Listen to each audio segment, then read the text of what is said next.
পিতলের একটি বল ঘিরে হাজারো মানুষের শক্তি প্রদর্শনের প্রতিযোগিতা। জমিদারি আমল থেকে চলে আসা এই আজব খেলা আজও টিকে আছে ময়মনসিংহে। ঐতিহ্য আর লোকজ সংস্কৃতির অনন্য নিদর্শন এই হুমগুটি খেলা।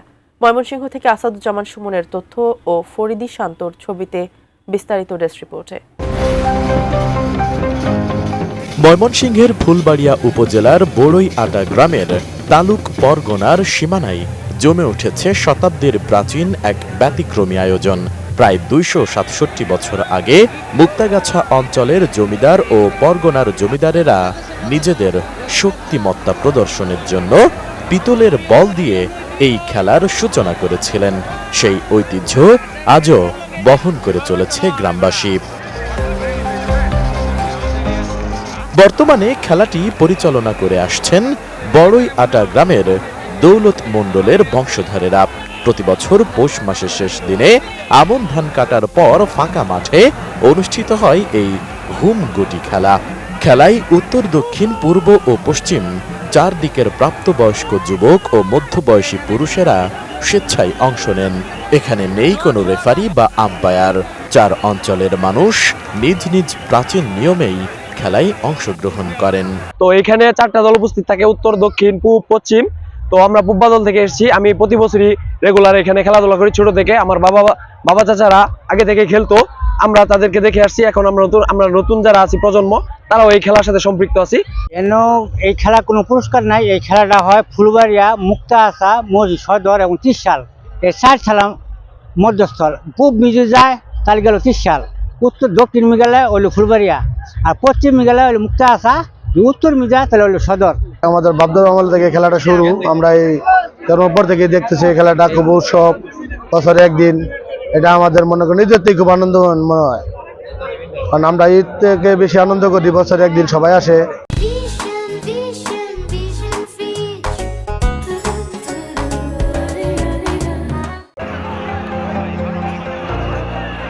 খেলার মাঠে ঢাক ঢোলের তালে তালে জমে ওঠে উত্তেজনা।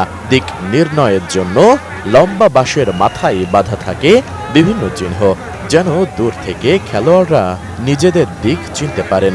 লক্ষ্য একটাই, পিতলের ভারী বলটিকে শক্তি প্রয়োগ করে নিজেদের অঞ্চলের দিকে এগিয়ে নেওয়া। শেষ পর্যন্ত যে অঞ্চলের খেলোয়াড়রা পিতলের বলটি নিয়ে গিয়ে লুকিয়ে ফেলতে সক্ষম হন, সেই অঞ্চলকেই বিজয়ী ঘোষণা করা হয়। এতে প্রমাণিত হয় কারা বেশি শক্তিশালী। তো লক্ষ্য উদ্দেশ্য ছিল জমিদার আমল। সেখানে ভূমিদস্যুদের সমস্যা ছিল, জমি দখল বেদখলের সমস্যা ছিল, ভূমি বন্টনের সমস্যা ছিল। সেই লক্ষ্যে এই গুটির উৎপত্তি। ওই জমিদার আমলে ওইখানে গুটি খেলা দেওয়া হয়। ওইখানে পরগনা তালুক প্রজাদের মাঝখানে এই খেলা দেওয়া হয়। জয় পরাজয়ের মাধ্যমে ওইখানে সীমা বন্টন হয়। তালুক প্রজারা জয়ী হয়, পরগনারা হারে। তো তালুকের জমি 9 শতাংশ কাটা হয়, যারা বিজয়ী হয়, আর পরগনা হয় 6 শতাংশ কাটা। প্রতিবছর এই খেলায় চারদিক থেকে প্রায় 10,000 খেলোয়াড় অংশ নেন। স্থানীয়দের পাশাপাশি দেশের বিভিন্ন জেলা থেকে আসা প্রায় 50,000 দর্শক ফাঁকা মাঠে জড়ো হয়ে উপভোগ করেন এই ঐতিহ্যবাহী খেলা।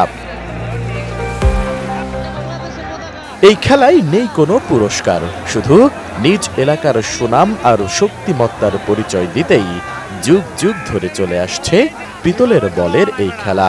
তারপরও একে ঘিরে আশেপাশের গ্রামগুলোতে আত্মীয় স্বজনের আগমনে পুরো এলাকা রূপ নেয় এক মিলন মেলায়। ভবিষ্যতেও এই ঐতিহ্য ধরে রাখার প্রত্যাশা এলাকাবাসীর। Desk report, ATN news.